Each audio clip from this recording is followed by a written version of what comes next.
Baik, saya akan mencoba menjelaskan atau mereview ya tentang sebuah jurnal dengan judul OrbSLAM Atlas.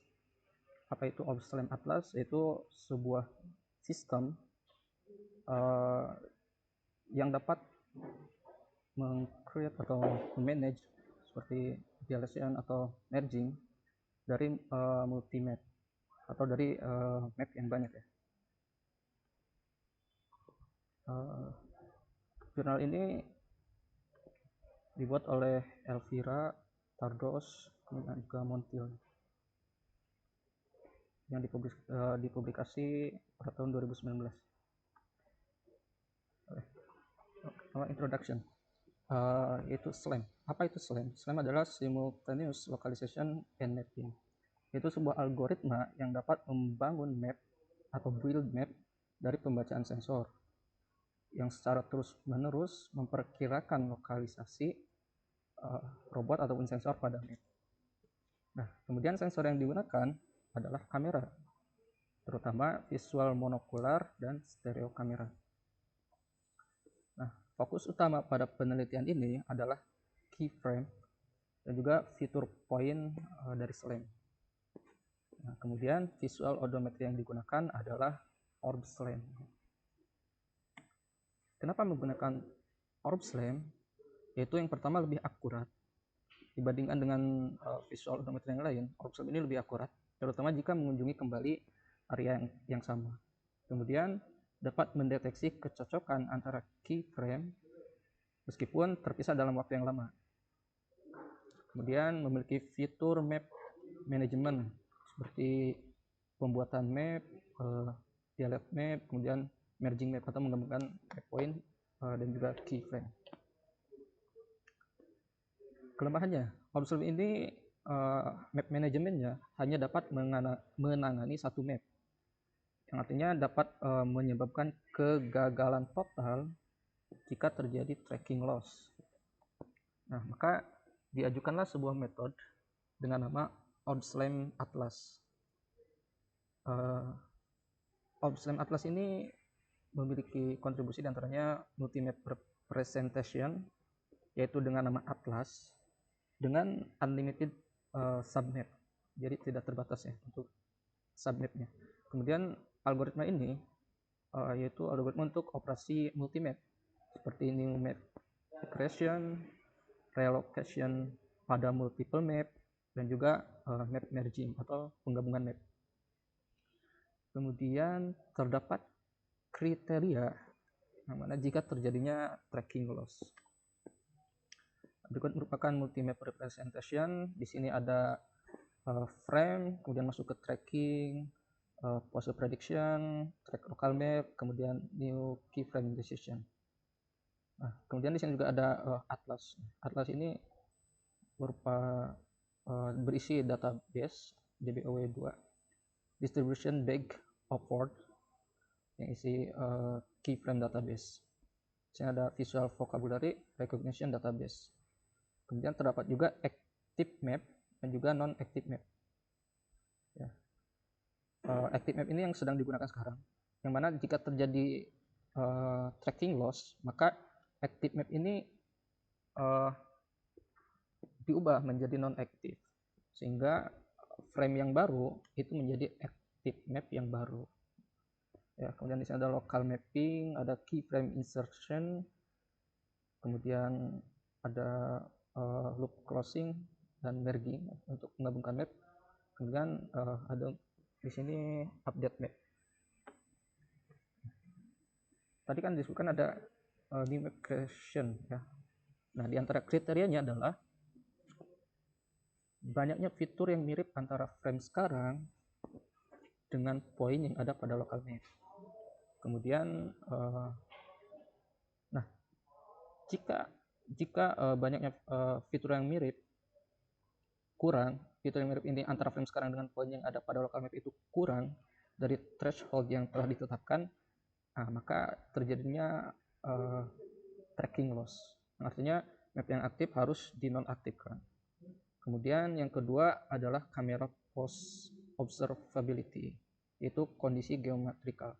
Apabila kondisi geometrikalnya lemah, berbanding jauh, maka terjadi tracking loss karena terjadinya ketidakakuratan. Nah, kemudian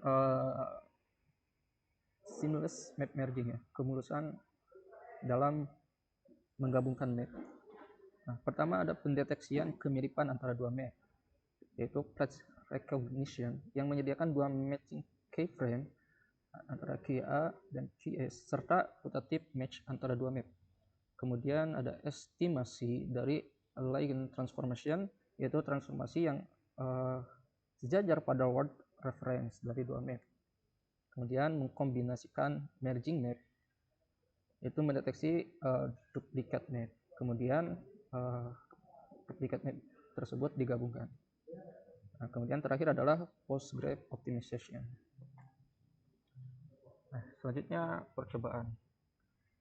Percobaan yang dilakukan adalah multimap performance. Yang pertama itu multimap performance. Multimap performance dilakukan pada dataset v1_03 dan v2_03 dibandingkan antara OBSLAM Atlas yang monokular dengan OBSLAM yang monokular, kemudian OBSLAM Atlas stereo dengan OBSLAM 2 stereo.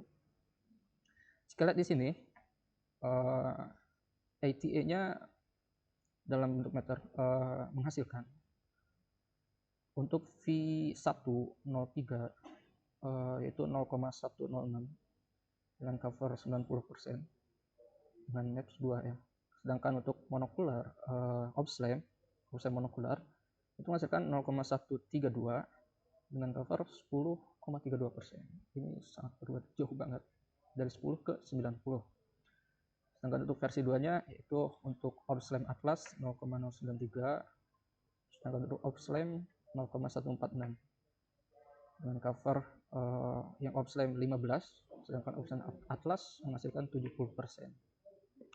Untuk stereo,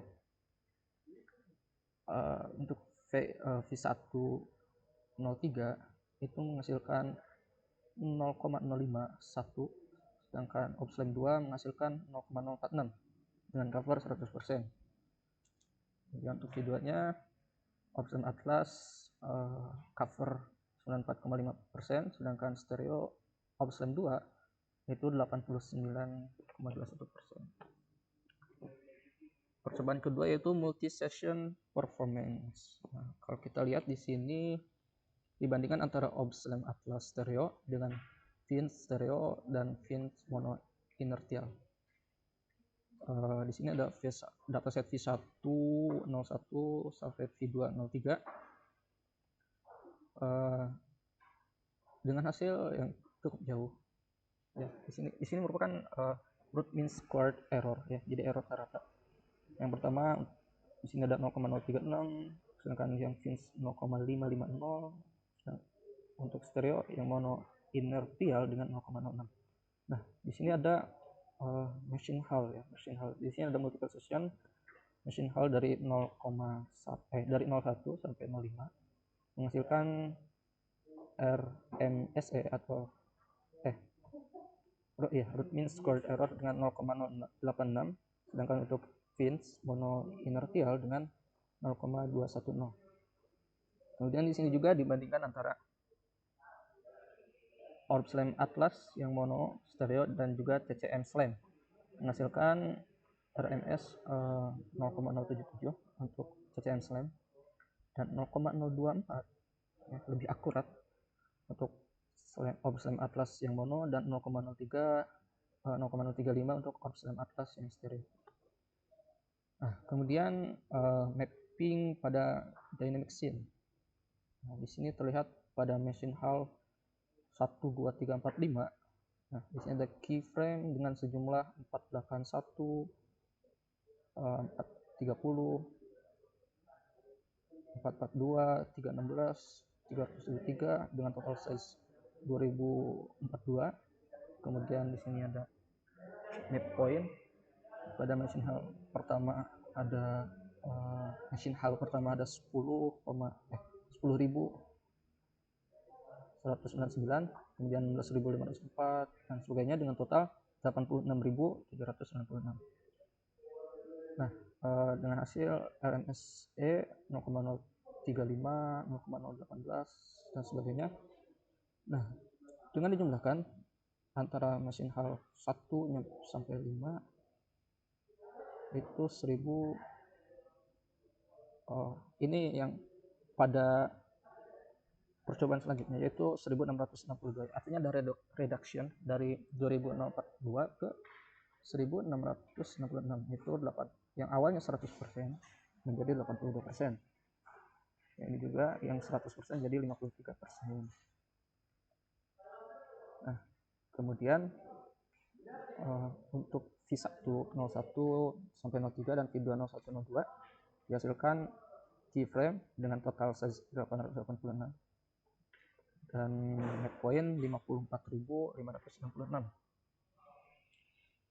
Nah, kemudian di layoutnya diubah sehingga dicari kemiripannya dengan hasil 791 dan juga 32.920, yang artinya ada reduction dari 100% menjadi 89% dan dari 100% jadi 60% untuk net point. Ya. Kemudian eksperimen pada computing time atau waktu komputasi. Nah, device yang digunakan pada percobaan ini adalah komputer dengan Intel Core i7 generasi ke-7 dengan 4 cores dan base frekuensi pada 3,6 GHz dengan RAM 32 GB. Fokus utama dalam percobaan ini adalah V203 dataset dengan frame rate 20 Hz, yang mana didapatkan average processing time yaitu 42 milisekon. Kemudian pada local mapping yaitu rata-rata 78 milisekon per keyframe. Kemudian pada pledge recognition yaitu 10 milisekon, dan pada map merging yaitu 670 milisekon. Kesimpulannya, OpenSLAM Atlas menghasilkan performance yang bagus untuk global map setelah multi-session. OpenSLAM Atlas dengan kuat mendeteksi kemiripan antara submap dengan optimisasi dan akurasi yang tinggi. Mungkin itu saja yang dapat saya sampaikan. Terima kasih.